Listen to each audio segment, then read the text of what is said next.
for some reason. It's really annoying. All right. Make sure I'm not blinking. Tick tock, tick tock, tick tock, tick tock. Oh, perfect. Okay. So we are going to do the elaborate section of your notebook. Hi, Halen. But first we're going to go through the notes. So because you guys have a mid-unit quiz tomorrow. Looking at the schedule, I decided to make a little bit of an adjustment to give you guys your quiz on Friday. That way it gave you some extra time to look at the results of your quiz and then to make some adjustments before your guys' test next Wednesday. I was going to give it to you on Monday, but I was like, it doesn't really leave a whole lot of time. So tomorrow you're going to have a short little mid-unit quiz, and I'll assign you guys your STEM gizmo. So you'll have those two things to work on and then carry over into Monday to wrap up. So yeah, we're just rocking and rolling because the STEM gizmo is the last activity in your notebook aside from the review. So we are like just about done with this thing, guys. Hi, Beyonce. Hi, Pedro. I can't even believe it. I was looking at my calendar, like taking attendance, and I'm like, oh my gosh, I feel like we just started this thing like 2 days ago. So I don't know if you guys feel like that, but yeah, I feel like that. Hi, Diana. So what I would like us to do is we're going to go through our notes, but kind of talking about how this all fits in. Remember the two activities that you guys did at the beginning of the unit. So looking at the reproductive advantage simulation, where you are moving the little slider back and forth and changing the environment. That introduced us to this whole idea that the environment is going to be important. Okay, and things are going to happen because of that manipulation, this changing environment. The second was the explore, that big one, that 6 to 12 slide activity. So that really started to paint the picture of how natural selection is happening. So you guys were looking at it already before we even went through the notes. Yesterday's notes activity was really about learning more about each of the factors that contribute to natural selection or are required for natural selection to happen that will then allow evolution to take place, so that change over time. So we're going to go through those 4 components, okay, today to make sure we're all on the same page. And then we're going to start in on our activity today where we're going to go through some scenarios, and we're going to look at some data to determine if each of the 4 criteria are there. The big thing to remember is that if natural selection is taking place, each of the 4 have to be there. 3, no good, no dice. Okay, it's not natural selection then. Okay, so according to my man Charles Darwin, he says all 4 of these have to be there, okay, for natural selection to take place and for evolution by natural selection to happen. All right, so let us go back to our notebook real quick just to hash out our slide 14. Okay, and I'm going to make this bigger for you guys. You guys can see it a little bit better. All right. So as you guys are kind of noting this down, so this whole concept of natural selection, okay? So natural selection is this whole idea that organisms with characteristics or traits that are what we call well-suited, okay, for their environment tend to survive and reproduce, okay? The big thing here is that in a nutshell, okay, we can call that survival of the fittest. Now, the concept of natural selection was one that came about way back when with Mr. Charles Darwin, and it wasn't actually just Charles Darwin who came up with this. So if you like drama and like scandal, if you are one of those people, this is a pretty scandalous story, I guess, for like the 1700s, 1800s time frame. So as you guys are kind of comparing your notes here, you guys can listen to my little tale. But so Charles Darwin, he was He was a young man who was, he grew up in England to a pretty wealthy family. They were pretty well to do. His dad was a doctor at the time. And so, you know, they weren't really struggling all that much. So he had a lot of flexibility to really just kind of go out in nature and let his mind wander. And he loved nature. He would lay out in the grass and he liked to explore. He was just enamored and just like loved soaking it all in. But part of being from a very wealthy family and having a father like that was that, like, the dad was like, you will go into the family business. And he's like, what? I don't want to do that. So come time for college, the dad's like, well, you want me to pay for school? You're going to college and you're going to do what I want you to do. So lo and behold, Darwin's off to go to medical school. Okay, now it's not that he didn't have the grades or the smarts to do it. The one problem Darwin had, though, he could not stand the sight of blood, which could create a problem if you're a doctor, right?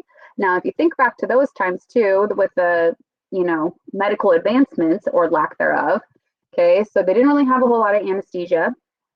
So oftentimes operations were done where people were awake or coherent, and pain medication was not really. So basically, as a fallback, a lot of the times they would like give their patients like, here, have some whiskey. Like they would get them a little bit sauced up so that they wouldn't realize that, hey, we're slicing into you. That's about where it was at. And they would just, you know, give some meds to hopefully not get an infection, which was brutal and not fun to watch. So Darwin's sitting in, he did all his classes. Now he's going through his rotations where he's got to start to be like more hands-on. So he's sitting in this operation. And back then, the OR, the operating room, they used to call them theaters. So the operation would sit down here in this little stage area. And then you'd have like these like stadium seating that would come up. So he's like sitting here watching down on this thing. And poor little Charlie sitting up there like, like just ready to lose his lunch. Like he's like, I can't do it. I can't do it. He like leaves there in a panic. He's like, what am I doing with my life? I can't do this. I'm gonna vomit everywhere. Like this is not my time. No, can't. So he tells his pops, he's like, sorry, pops, can't do it. So he changes his major, you know, that all buffs out. So he becomes a naturalist. He starts to study biology. So not a huge side step, he's still in sciences, but he moves to where his passion lies. Now, during this time, he's like hanging out, doing his studies, and a ship captain kind of rolls in and their paths cross and they get to talking. And he's like, man, this Charles guy, he's pretty interesting. And back then, shipping captains, they were tasked to go on really long journeys. And this particular one, they were tasked to go map out different shipping routes, okay, through the Pacific and the Atlantic and all that stuff. So these journeys they were going to be gone for months. Sometimes they were gone for years, because they were like topographers. They were going to go map everything. So of the New World and like where everything was and all that stuff. Now, the problem was during this time, captains of ships did not interact with their crew. That was a big no-no. So that's what the first mate was. So the first mate was the only person on board who would talk to the captain. So the captain would give orders to the first mate would then go talk to the crew, and that was their like communication point. So the captain is really just hauled up in his little like cabin. Now, one of the things that happened frequently was, if you think like and we've all probably experienced this, when you get locked up in quarantine and you have no one to talk to, these captains were going stir crazy, literally crazy. Okay. So to help keep their captains from going wackadoodle, they would hire a companion, like a partner. So this companion, their sole job was to be entertainment, essentially like a talking partner for the captain to make sure that they didn't go loco. So the captain's like, man, you're pretty interesting. You want to be my companion? And when we're out like and about and we like, you know, get up on these islands, feel free to collect all this stuff and you can do your sciencey things and whatever, but you're basically here to be my like chatting buddy and my dinner partner. Charles, being like, you know, in his early 20s, late teens kind of a thing, he's like, Why not? Sure, sounds good to me. So they go out on their sail, they go out on their trip. Okay, they're all as well. They roll up on these islands, and he gets off the boat, and he's like, whoa. Like, never has he seen such diversity in the organisms that were on this island. He's just like, his mind is blowing right now. So he's out there just collecting and collecting all these samples, taking like notes like a madman.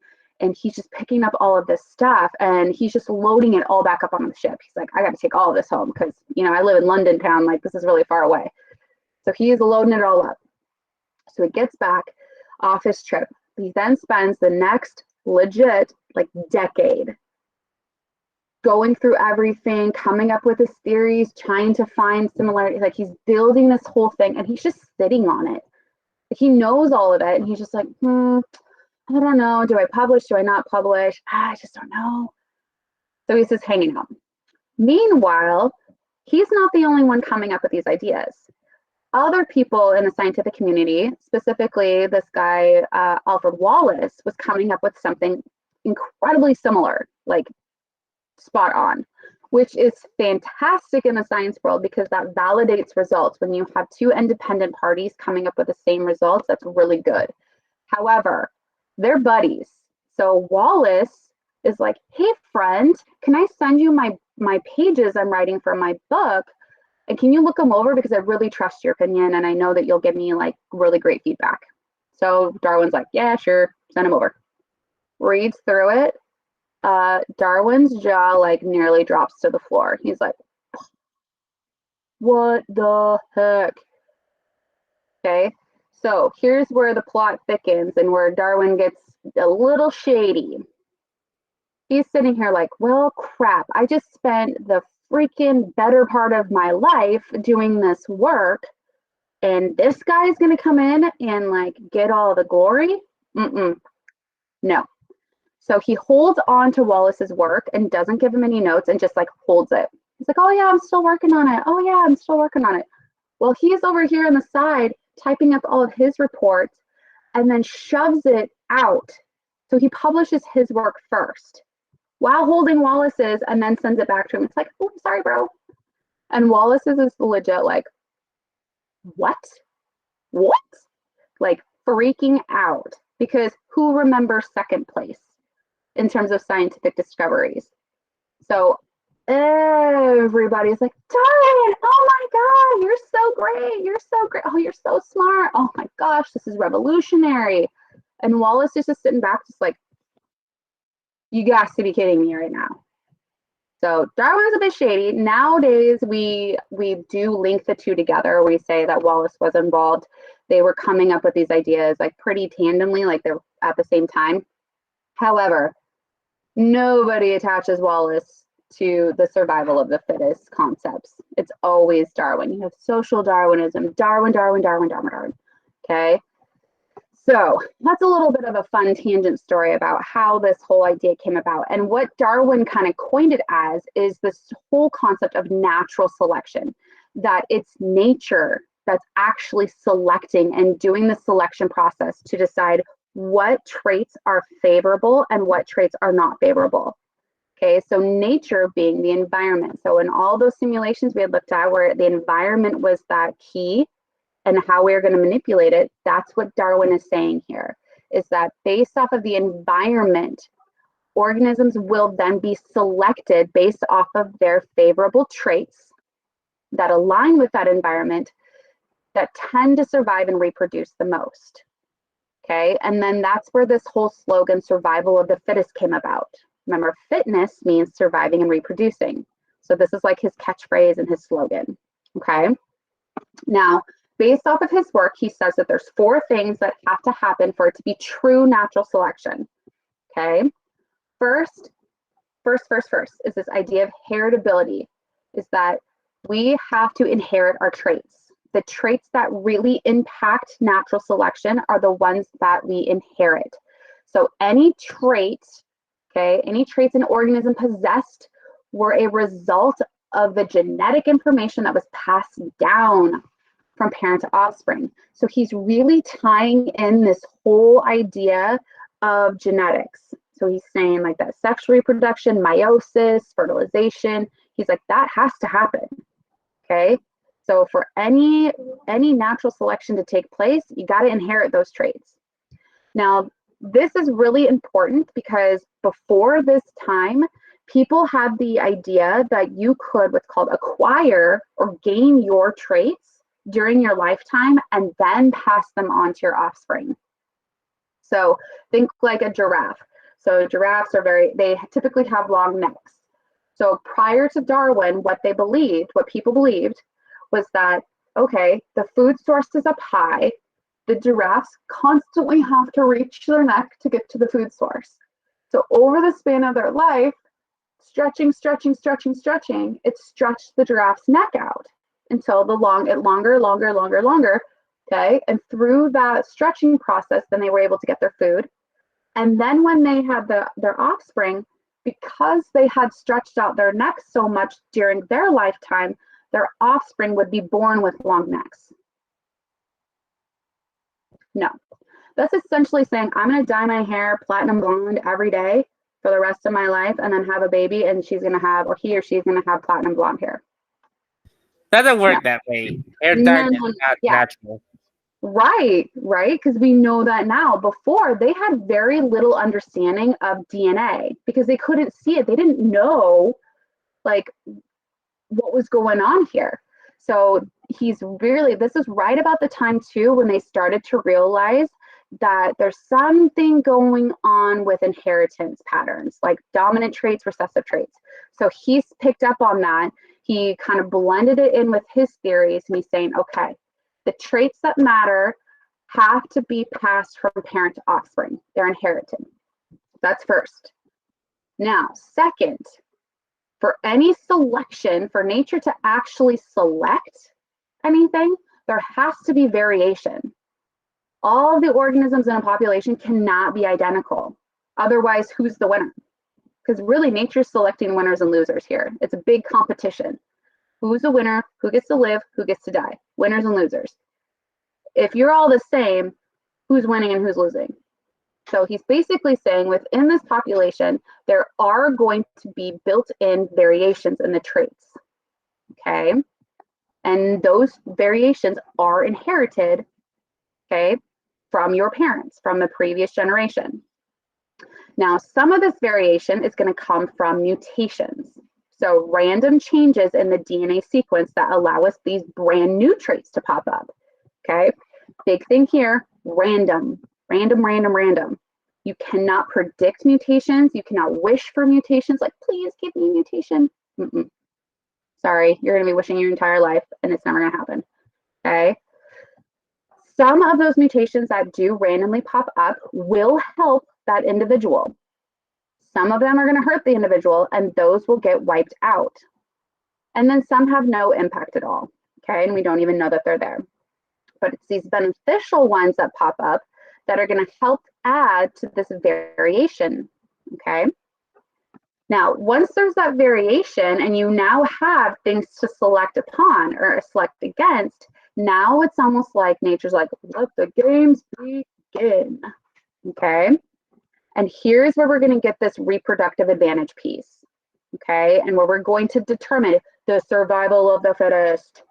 Okay. Because one of those variations in that trait is going to help that organism survive to reproduce. Okay. So if I kind of take this over here to the left-hand side, okay, and kind of run back through, so we know there's variation within that population. So if we use beetles here, and we're going to use their color as the trait, you have two different variations or versions of that trait. You have green and you have brown. Those are already pre-established within the population based off of mutations and just genetic variation. We also have the fact that these traits of brown and green shell color are passed on from parent to offspring, generation to generation. Now, based off of this, okay, and the environment that they're in this case, they live on this tree. One of the versions of that trait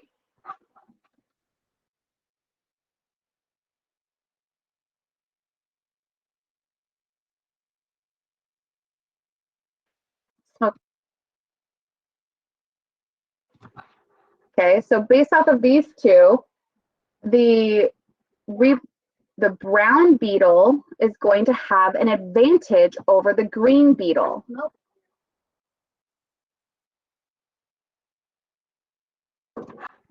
Okay, these brown beetles will have an advantage over the green ones in terms of the survival. Remember, the predator, the bird, that's part of nature. So it's a part of this who's going to select the winners and losers. Okay. Now, eventually, over time, those that have survived the longest and have reproduced the most will be the ones that make up the population.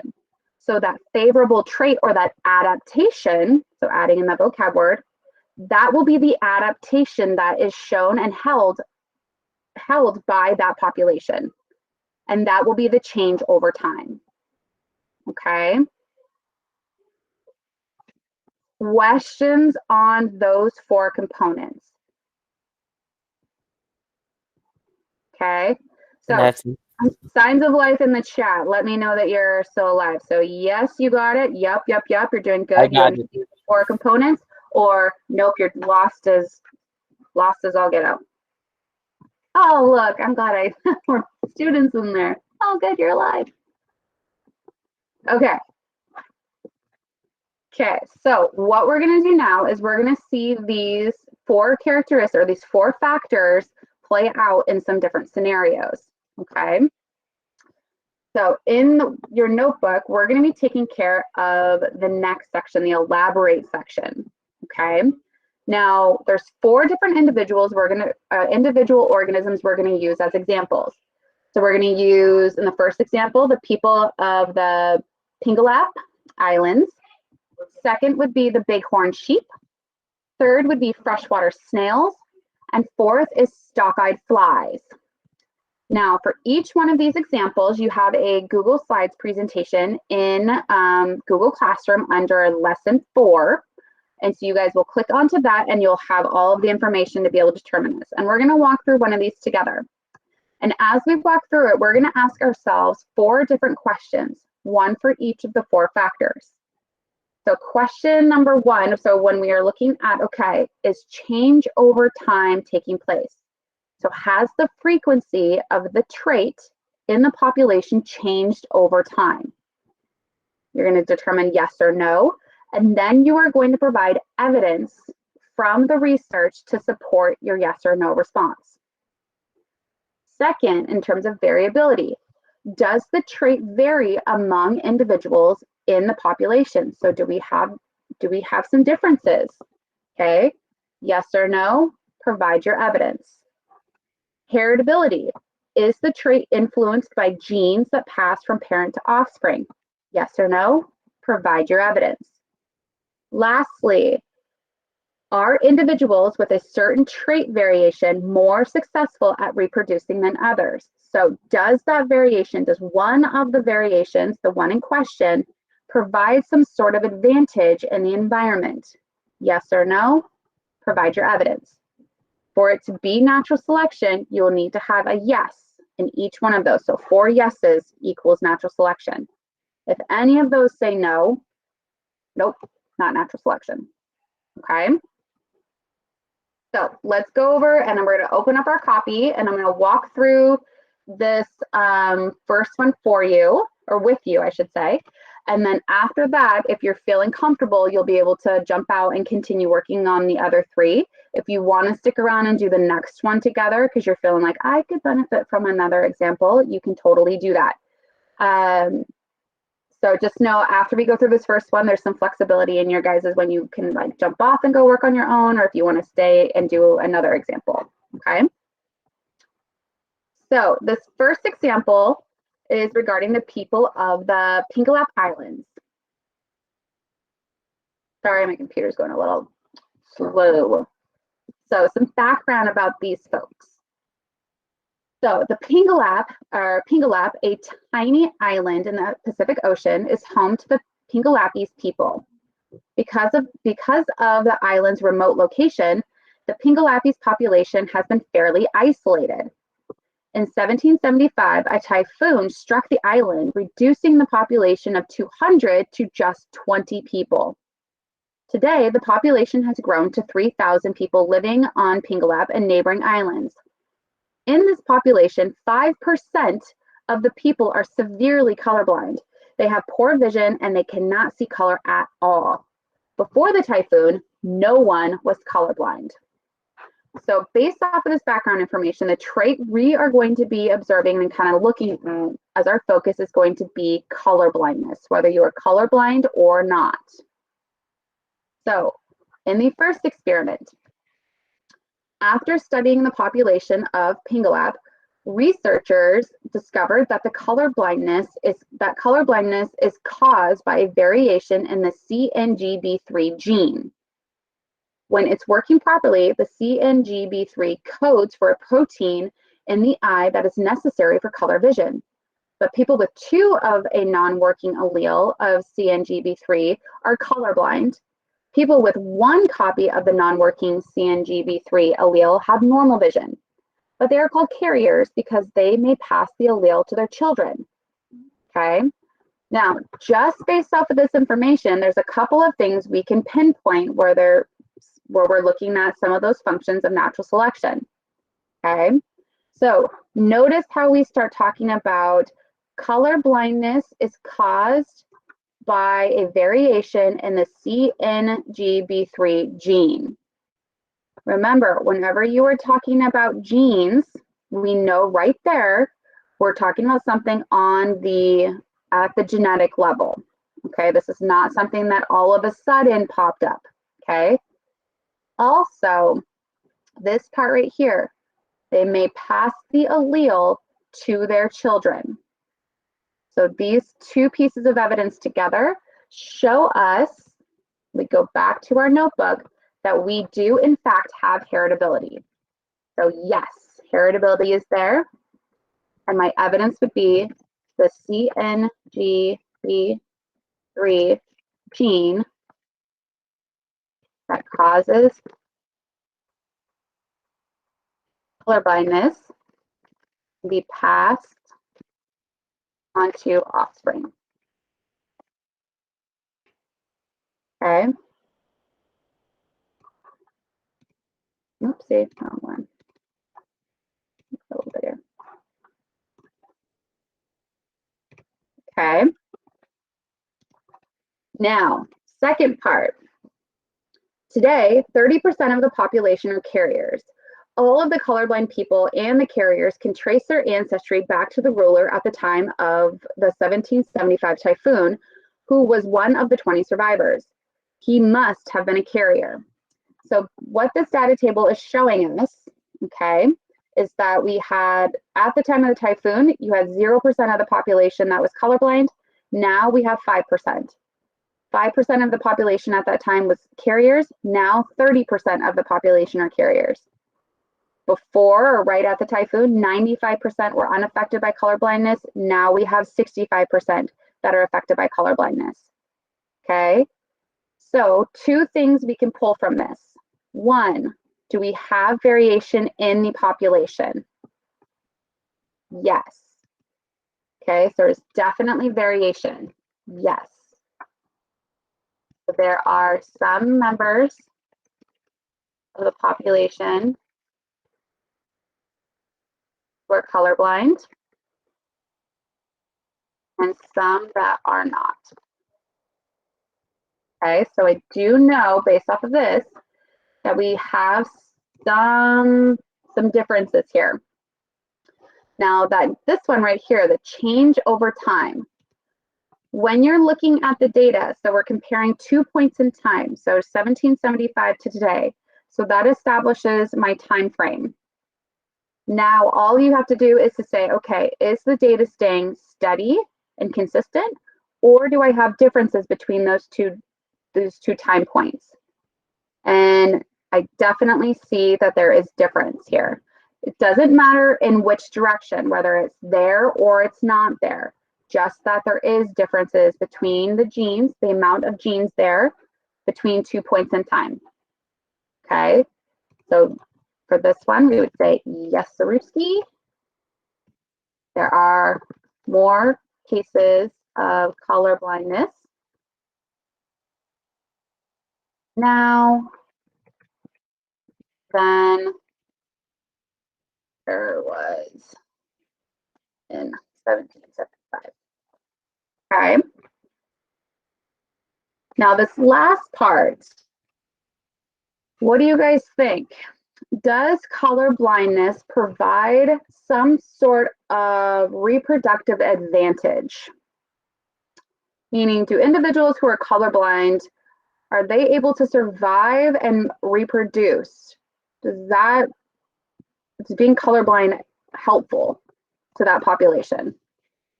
So in the chat, what do you guys think? Would being colorblind, yes, increase your reproductive advantage or no?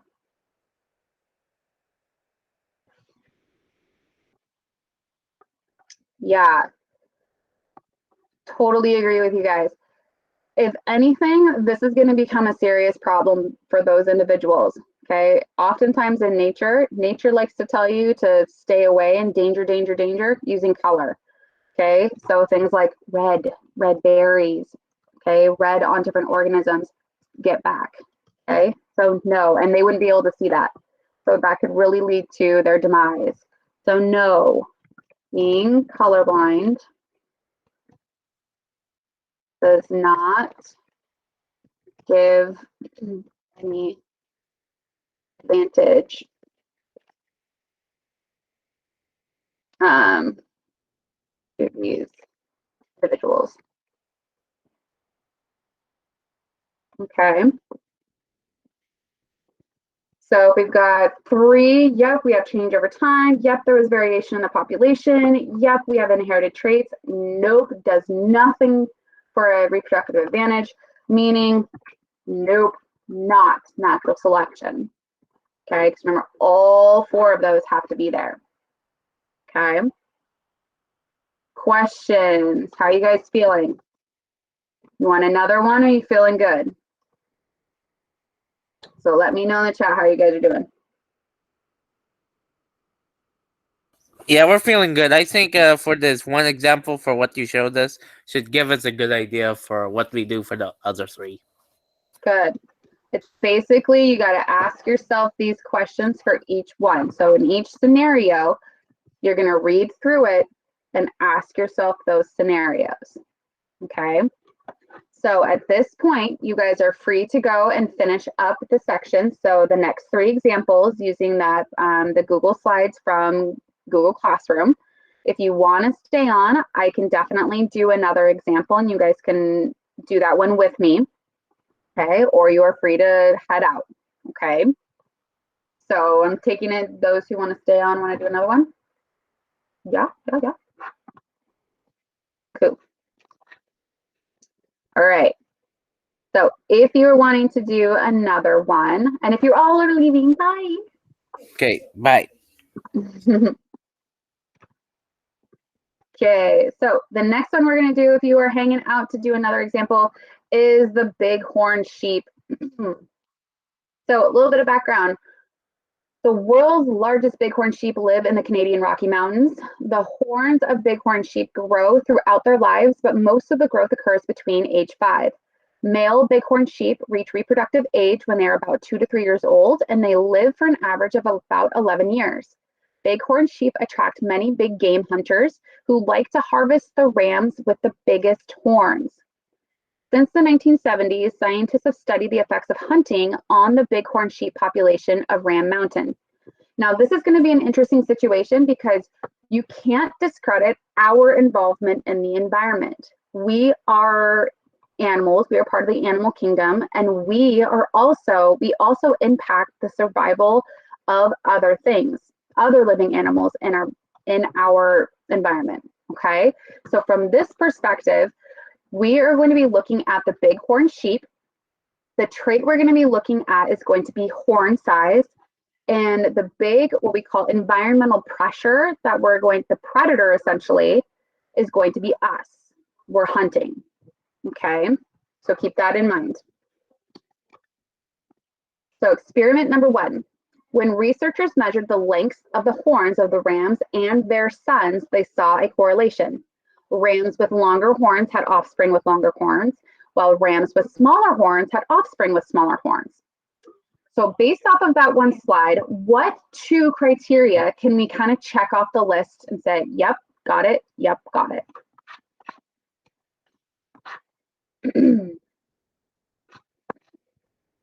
So in the chat, what two things you think we could check off just by this one statement?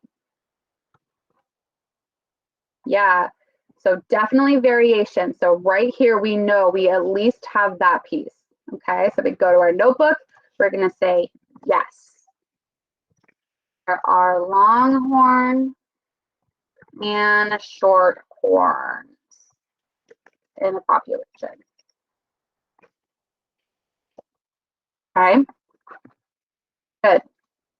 Now, what's one more thing we might be able to take from this piece of this experiment? Yeah, totally, Sophia. So when you're talking about rams and their sons, so rams with long horns had offspring with long horns. When you're talking about that connection there, a parent to a child or parent to offspring, definitely looking at heritability. So if we pop back to our notebook, click on that heritability, yep, we got it. The trait for horn length is passed on from parent to offspring.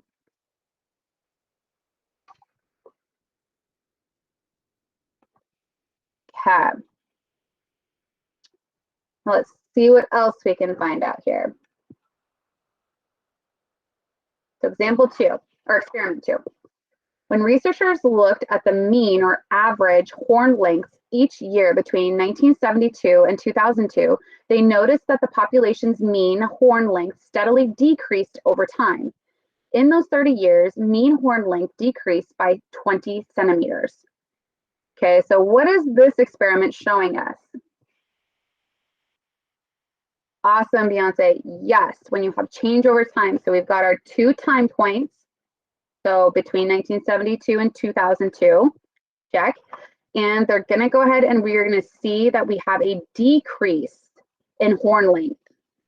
Okay, so we decreased by an average of 20 centimeters. Okay, so definitely. So remember, it doesn't matter which directions it's changing, it's just the fact that it is changing. So yes, the average horn length decreased by 20 centimeters from 1972 to 2002. Oh, not 20. There we go. Okay. So really it comes down to this last one. Okay, this reproductive advantage. So researchers wondered if hunting was influencing the horn length of the rams and the population of sheep on Ram Mountain. On the right, 5-year-old ram. After measuring the horns in 1980, researchers continued to track them for 6 months. They recorded whether or not each ram was eventually harvested by hunters. This information is also on the table. So when you are looking at the calculated the average horn length of all the rams, you are at 69 centimeters. Okay, and the calculated average length for harvested rams was 77. Now, when they're talking about harvested, they mean hunted. That's what they mean by that. So when these hunters are out there and they're selecting which rams they want, they're particularly looking for the ones with the biggest horns. Okay, so when we look at that, when we're like, let the games begin with nature, is it more of a benefit to have long horns from the perspective of the ram population, or is it more of a benefit to have short horns?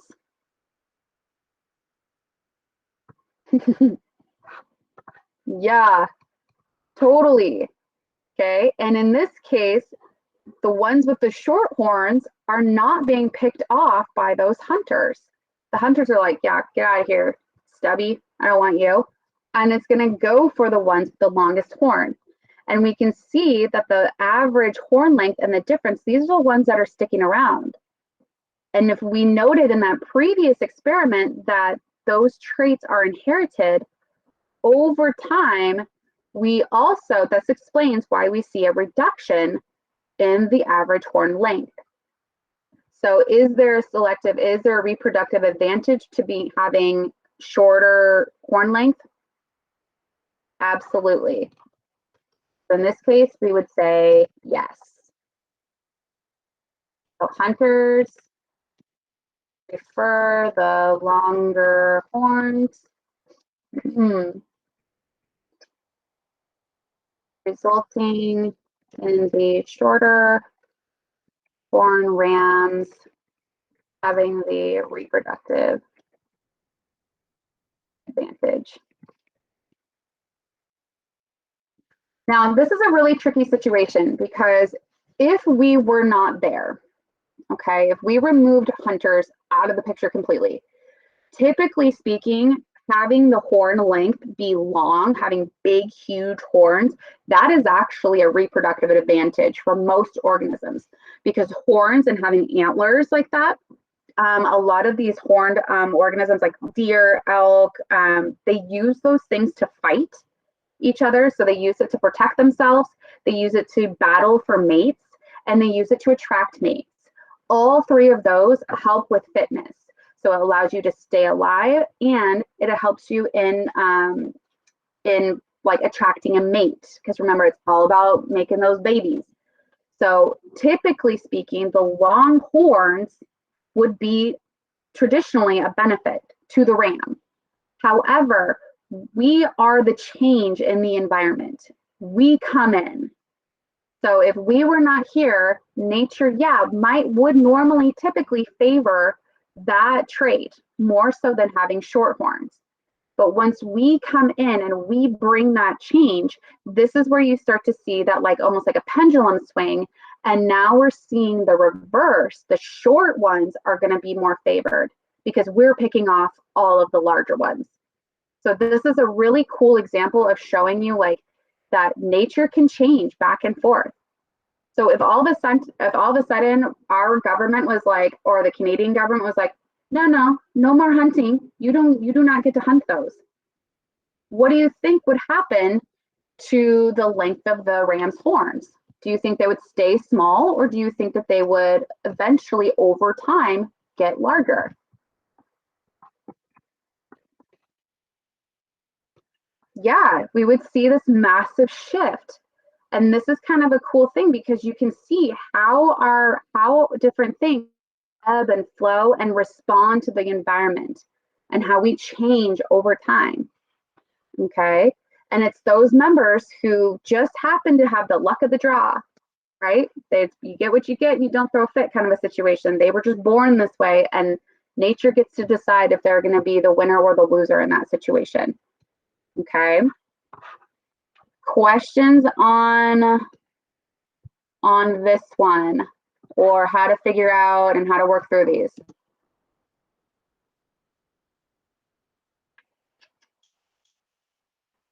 Okay. So for your quiz tomorrow, you are going to have an example where you're going to kind of read through and you're going to be identifying these. So the big thing in terms of review for your quiz tomorrow, make sure you know each of these components. So what does it mean by change over time? What does it mean for variability, heritability, and reproductive advantage? Okay, basically, if you understood the notes yesterday and you've got this down, you're like, okay, I see where each one of these is fitting in, you're golden. Okay, and this will lead us to the test. So this is a really good indicator of how you're going to do on the test. If this is like easy peasy, then you're going to kick some serious butt on the test come next Wednesday too. Okay. All right, so I'm going to give you guys an opportunity to do these last two on your own to get some practice. I'm going to be on the call until 3:10. So if you guys want to jump back in and say, hey, like this is what I got, run by the answers, I can give you the correct responses. But we will go through these two tomorrow before we take the quiz. So you guys are free to jump off the call and continue to work, or you can stay on and work, whatever you would like to do. If you have questions, so stick around and I'll get those answered. Otherwise, bye.